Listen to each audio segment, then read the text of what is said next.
ang dami mga dahon ng nilipad mga ludi. So galing pa to dun sa taas, pinalis ko pababa.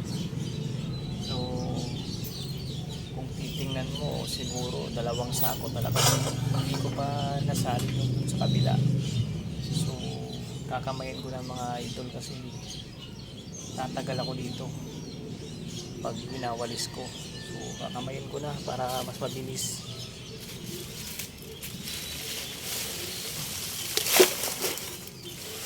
Ilalagay ko dito sa malaking sirang planggana. Itapon ko na.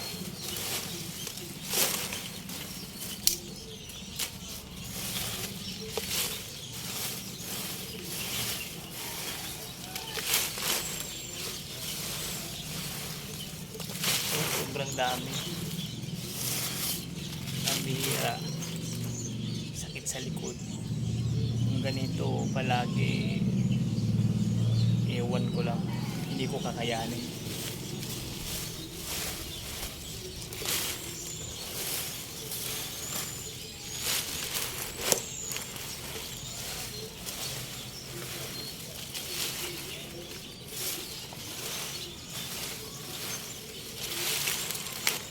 Ang dami kasing puno sa likod, tapos dito rin sa bahay marami din puno.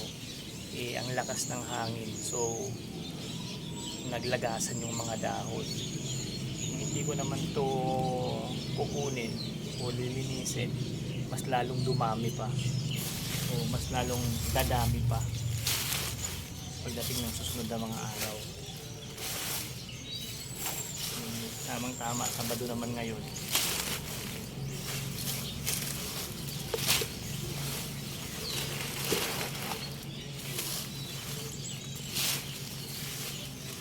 Diba?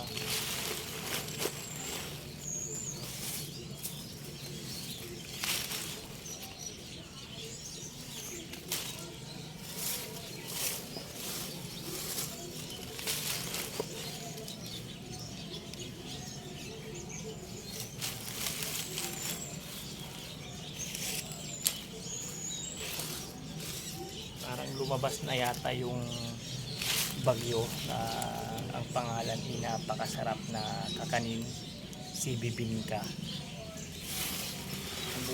Lumabas na siya kasi kahit hindi tumama dito sa amin, pero yung hangin napakalakas, parang nakakatakot. Yung parang sumisipol. So puno na mga idol, tapon ko muna. Bye bye.